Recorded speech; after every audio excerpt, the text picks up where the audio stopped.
নমস্কার আমার প্রিয় দর্শক বন্ধুরা, আশা করছি আপনারা সবাই ভালো আছেন, সুস্থ আছেন ও সাবধানে আছেন। আজকে আপনাদের সবার জন্য আমি নিয়ে এসেছি একটা খুব সুন্দর সুস্বাদু স্ন্যাক্স রেসিপি।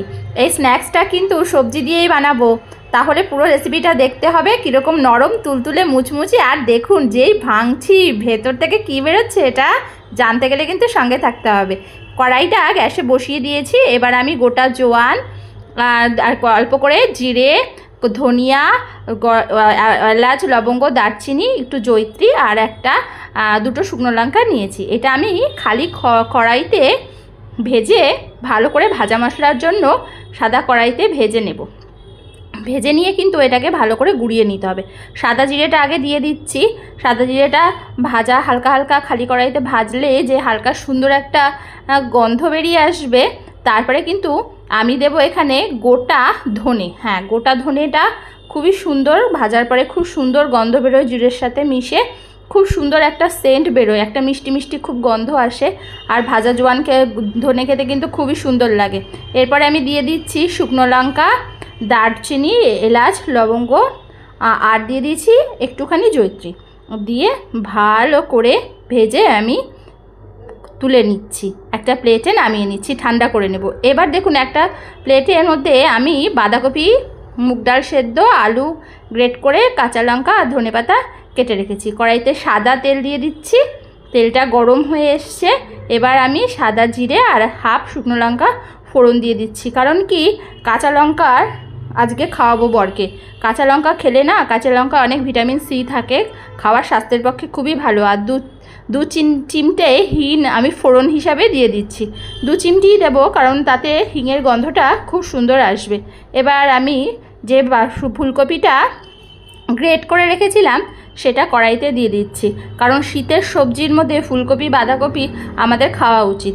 তবে যাদের ফুলকপিতে গ্যাস হয় তারা হালকা গরম জলে ভাপ দিয়ে ফেলে নিয়ে তারপরে কিন্তু এরকম গ্রেটার দিয়ে গ্রেট করে নিয়ে খাওয়াই যেতে পারে, কোনো অসুবিধা হয় না, তাহলে গ্যাস ফর্ম করে না। এবার সেদ্ধ করে রাখা আলু আমি দেব, তার আগে অল্প করে লবণ দিয়ে দিচ্ছি যাতে ফুলকপি দিয়ে জলটা বেরিয়ে আসে। কারণ আমি এখানে কাঁচা ফুলকপি ব্যবহার করেছি, আমি গরম জল দিয়ে গেলে ফেলে দিইনি, কাঁচা ফুলকপি ঘষে রেখে দিয়েছিলাম, তাইতে অল্প করে লবণ দিয়ে দিলাম। তাহলে ফুলকপি দিয়ে দেখুন কি সুন্দর অল্প অল্প করে জল বেরিয়ে আসছে। ফুলকপিটা আমার সেদ্ধ হয়ে এসছে। এবার ঘষে রাখা আলু আমি দিয়ে দিচ্ছি। এটা কিন্তু সেদ্ধ করা আলু ব্যবহার করছি, তাহলে আমার খুব তাড়াতাড়ি হয়ে যাবে রান্নাটা। কারণ মেয়ে তো ছোটো, ওকে খাওয়াতে হবে, তাই আমি তাড়াতাড়ি করার জন্য আলুটাকে সেদ্ধ করে নিয়েছি। আমার ভাজা মশলা যেগুলো ভেজে রেখেছিলাম খালি কড়াইতে ঠান্ডা হয়ে গেছে। এবার আমি শিলনোড়ায় ভালো করে বেটে ভালো করে গুঁড়ো করে নেব। গুঁড়ো করে একটা পাত্রে ঢেলে চাপা ঢাকা দিয়ে রাখবো, তাহলে এর গন্ধটা একদম সুন্দর থাকবে। খোলা রাখলে কি হয়, গন্ধটা উড়ে যায়, তাই একটা বাটি চাপা দিয়ে রেখেছি। এবার কড়াইতে আমার আলু আর ফুলকপি সুন্দর করে কষা হয়ে গেছে। এবার সেদ্ধ করে রাখা মুগ ডাল আমি কিছুটা পরিমাণে দিয়ে দিচ্ছি। মুগ ডাল ব্যবহার করলে হয় কি, খাদ্যের যে স্বাদটা সেটা খুব সুন্দর আসে। কারণ কি, মুগ ডালকে ডালের রানী বলা হয়। তো মুগ ডালের যে কোনো খাবার, মুগ ডাল দিয়ে যে কোনো খাবার বানানো হলে তার স্বাদ হয় কিন্তু অপরিসীম সুন্দর। এবার ওর মধ্যে আমি অল্প করে হলুদ দিয়ে দেবো, বেশি হলুদ দেব না, বেশি হলুদ দিলে হলুদের গন্ধ হয়ে যাবে, তাই আমি অল্প করে হলুদ দিয়ে দিচ্ছি। এবার আমি কাঁচা লঙ্কা দেব। কাঁচা লঙ্কা 2 অর্ধেক করে রেখেছি, সেই কাঁচা লঙ্কা মাঝখান দিয়ে ভেঙে, একদম ছোটো ছোটো দেবো না, একটু বড় বড় করে কেটে রেখেছি। আর 2-3 দানা চিনি দিয়ে দিচ্ছি, তাহলে স্বাদের একটা তারতম্য আসবে, খুব সুন্দর হবে খেতে। এবার ভাজা মশলা ওপর দিয়ে ছড়িয়ে দিয়ে ভালো করে খুন্তি দিয়ে আমি মিশিয়ে নেব। কাঁচা লঙ্কা আর ভাজা মশলাটা আমি সুন্দর করে মিশিয়ে ওপর দিয়ে কিছু ধনেপাতা, দেশি ধনেপাতা বড় বড় করে কেটে রেখেছি, সেই ধনেপাতা দিয়ে দিচ্ছি। এবার আমি একটা স্টিলের গামলায় অল্প করে ময়দা নিয়ে নিয়েছি। ময়দার মধ্যে দেব কালো জিরে, কারণ কালো জিরে যখন দাঁতের ফাঁকে পড়বে চাবালে খুব সুন্দর লাগবে। কিছুটা সেদ্ধ আলু দিয়ে দিচ্ছি। সেদ্ধ করে রাখা আলু হাত দিয়ে ডলে এরকম করে চটকে দিয়ে দিলাম।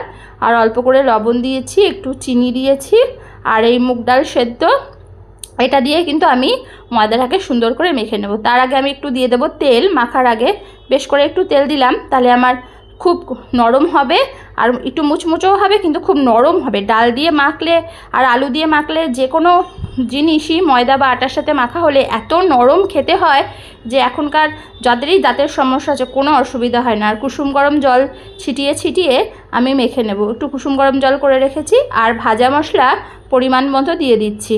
ভাজা মশলাটা কিন্তু অবশ্য করে এই ময়দা মাখার ইয়ের মধ্যে দিতেই হবে, ডোয়ের মধ্যে। এবার ওপর থেকে সাদা তেল একটু খানিকটা আবার ছড়িয়ে দিচ্ছি, দিয়ে হাত দিয়ে চেপে যতটা সম্ভব গায়ের জোর ততটা দিয়ে চেপে ভালো করে তেলটা বসিয়ে সব ভাজা মশলাগুলো কিন্তু ময়দার মধ্যে ভালো করে মিশিয়ে দিতে হবে। আর এরকম করে মাখলে হবে কি, মুগ ডাল আলুর যে ইয়েটা আছে সেটা ময়দায় একদম বসে যাবে। এবার হাতের দুটো তালু দিয়ে গোল করে চ্যাপটা করে এরকম থাবা করে লুচির মতো এরকম করে আমি করে নিচ্ছি হাতের তালু দিয়ে। আমি কিন্তু বেলুন চাকি দিয়ে বেলছি না, হাতের তালু দিয়ে এরকম লুচির মতো চ্যাপটা করে নিয়েছি। এবার যে পুরটা করে রেখেছিলাম সে পুরটা মাঝখানে দিয়ে দেব, সুন্দর করে একদম গোল করে দেব। চারি সাইডে কিন্তু একটু ফাঁকা রাখতে হবে, এরকম যেরকমভাবে আমি দেখাচ্ছি মাঝখানে দিতে হবে। এর ওপরে কিন্তু পুরের ওপরে চিজ দেব বেশি করে। আমি চিজ গ্রেট করে রেখেছি, সেই চিজ দিয়ে কিন্তু পুরটাকে পুরো ঢেকে দিচ্ছি। দিয়ে আর একটা এই যে লুচির মতো হাতে বেলে রেখেছিলাম সেটার ওপরে এরকম জড়িয়ে দিলাম কম্বল দেওয়ার মতো। এবার হাতে আঙুলে দিয়ে চেপে দু সাইডগুলোকে একদম আটকে দিতে হবে, ভালো করে চেপে একদম আটকে দিতে হবে দু সাইড দিয়ে, পুরোটা আটকে দিতে হবে এরকম। আর এরকম একটা ফুলের আকারে আসবে, সুন্দর একটা ফুলের আকার চলে আসবে। এবার যে আমার বটা হয়ে গেছে, এবার আঙুলের ভাঁজ দিয়ে আমি এটাকে সুন্দর করে সাইডগুলোকে একদম বটে নেব। ফুলের পাপড়ি যেরকম হয় না, ধরো ডালিয়া ফুল বা কদম ফুল যেরকম পাপড়িগুলো হয়, এরকম সুন্দর করে বটে নিয়ে একটা ফুলের শেপ দিয়ে দেবো বালুশাহির মতো। মিষ্টির দোকানে যে মিষ্টি বালুশাহি পাওয়া যায় এরকম সুন্দর। আমি এক এক করে সবগুলো করে নিয়েছি। এবার আমি সাদা তেল কড়াইতে দিয়ে এগুলিকে ছেড়ে দিয়েছি। দেখুন তো কত সুন্দর লাগছে, মনে হচ্ছে এক একটা ফুলের মতো। বন্ধুরা, যারা আমার সঙ্গে আমার পরিবারে অন্তর্ভুক্ত হয়েছেন তাদের আমার অন্তর থেকে অনেক ধন্যবাদ। আর এখনও যারা ভিডিওটা দেখছেন কিন্তু পুরো দেখছেন না, তাদের কাছে আমার আন্তরিক নিবেদন যে আপনারা পুরো ভিডিওটা দেখুন আর এই ছোট্ট পরিবারের আমার সদস্য হয়ে আমার সঙ্গে একসাথে এই চ্যানেলকে এগিয়ে নিয়ে যান। আর ভালো থাকবেন, অবশ্যই সুস্থ থাকবেন, সাবধানে থাকবেন। দেখুন তো কেমন সুন্দর হয়েছে, কেমন নরম, একদম তুলোর মতো। এটা কিন্তু চা কফি সব কিছুর সাথে জমে যাবে।